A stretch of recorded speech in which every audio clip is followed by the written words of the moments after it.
দেশের ধর্মপ্রাণ মুসলমানরা প্রস্তুতি নিচ্ছেন রাতভর ইবাদত বন্দেগি, তাসবিহ, তাহলিল, কোরআন তেলাওয়াত ও পরদিন রোজা রাখার।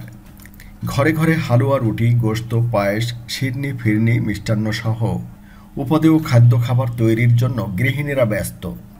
কাল দিবসের সূর্য অস্ত গেলেই সরাসর ঘিরে নিবে এক ধর্মীয় উৎসবের আবহ।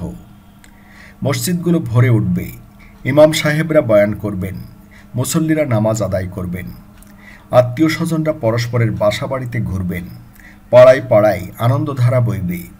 অনেকে যাবেন গোরস্থানে মৃত স্বজনদের জন্য দোয়া করতে। আলোকসজ্জায় উদ্ভাসিত করা হবে মসজিদ, পীরের মাজার, খানকা সহ বিভিন্ন ধর্মীয় প্রতিষ্ঠান। এই শবে বরাত পালন নিয়ে আলেম ওলামা ও ধর্মচিন্তাবিদদের মধ্যে মতভেদ থাকলেও 19 শতকের শেষের দিক থেকে বাংলাদেশে ঘটা করেই পালিত হয়ে আসছে। একটিমাত্র হাসান হাদিসে এটাকে লাইলাতুন নিসফি মিন শাবান বলা হয়েছে। এই রাতকে লাইলাতুল বরাতও বলা হয়। মুহাক্কিক আলেম ও ইসলামের বিশেষজ্ঞগণ এই রাতে বিশেষ কোনো ইবাদতের নির্দেশ নেই বলে মনে করেন। কেবলমাত্র বাংলাদেশ, ভারত, পাকিস্তান, ইরান সহ কয়েকটি দেশে শবে বরাত পালনের ব্যাপকতা লক্ষ্য করা যায়। সৌদি আরবে শবে বরাতের কোনো অস্তিত্ব নেই। ইরানে শবে বরাত শিয়া মাযহাবের দ্বাদশ ইমাম হযরত ইমাম মাহদির জন্মদিন হিসেবে পালিত হয়। এই রাতে ইরানের সর্বত্র আলোকসজ্জা করা হয় ও বিশেষ মাহফিলের আয়োজন করা হয়। হাদিস জগতের সবচেয়ে বিশুদ্ধতম গ্রন্থ বুখারী ও মুসলিম শরীফে লাইলাতুন নিসফি মিন শাবান নিয়ে কোনো হাদিস পাওয়া যায় না।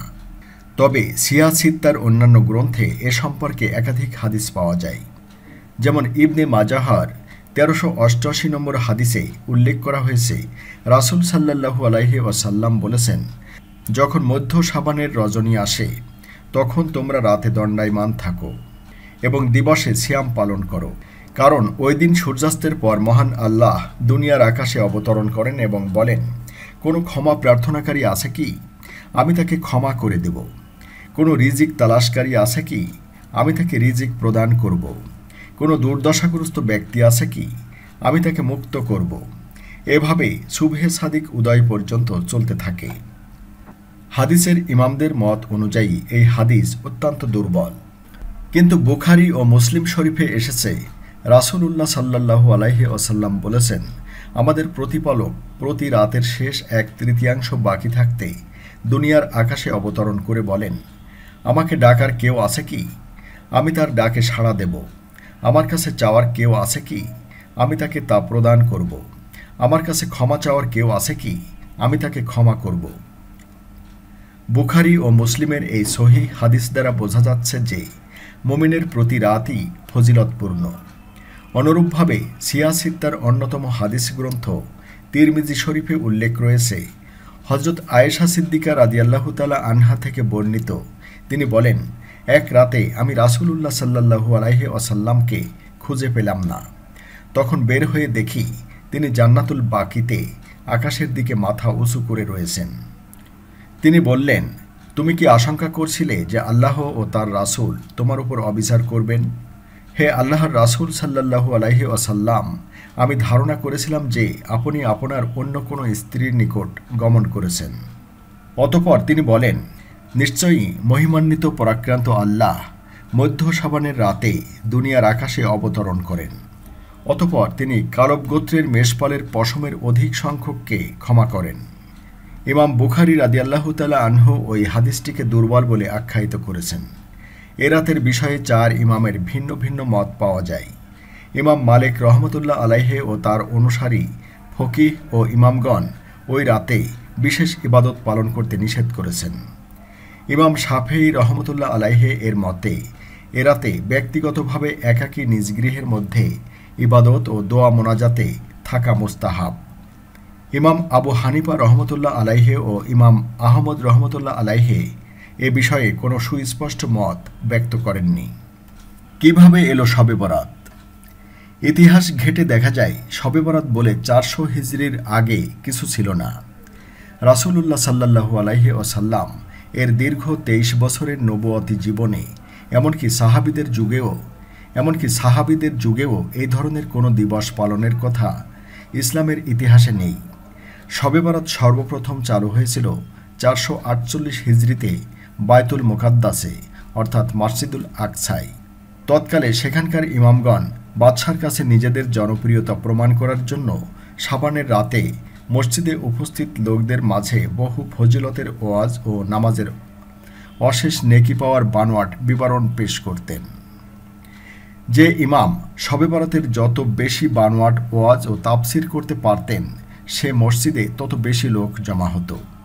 ইমামদের এই ভিড় বাড়ানোর উদ্দেশ্য ছিল বাদশার নিকট তাদের জনপ্রিয়তা প্রমাণ করা। বাদশাহ গদির স্বার্থে জনপ্রিয় লোকদের হাতে রাখতে চাইত, তাই ইমামদের মধ্যে জনপ্রিয়তার লড়াইয়ে শ্রেষ্ঠত্ব প্রমাণে এই শবে বরাতকে নির্বাচিত করেছিল। জনপ্রিয়তার মাপকাঠিতে ইমামদের মর্যাদা বিচার করত বাদশাহ। সে সময়ের বাদশাহ ছিলেন ধর্মের ব্যাপারে উদাসীন। বাদশার সমর্থন থাকায় শবে বরাত উদযাপন আরও জাঁকজমক ও জনপ্রিয় হয়ে ওঠে। তবে সে যুগের হকপন্থী আলেমগণ এ নতুন বিদাত বা নতুন আবিষ্কৃত ইবাদত পালনের বিরুদ্ধে নিজেদের সাধ্যানুযায়ী প্রতিরোধ গড়ে তোলেন। কিন্তু সমাজের অজ্ঞ লোকেরা হকপন্থী আলেমদের কথা শ্রবণ না করে বিদাতীদের অনুসরণ করতে থাকে। এ বিদাতটি পৃথিবীতে বেশি দিন টিকতে পারেনি। বিদাতটি সৃষ্টির পর মাত্র 352 বছর চালু ছিল।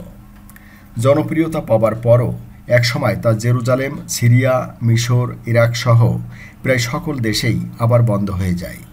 কিন্তু বিচ্ছিন্নভাবে ইরানের শিয়াদের কিছু অঞ্চলে তা চালু থেকে যায়।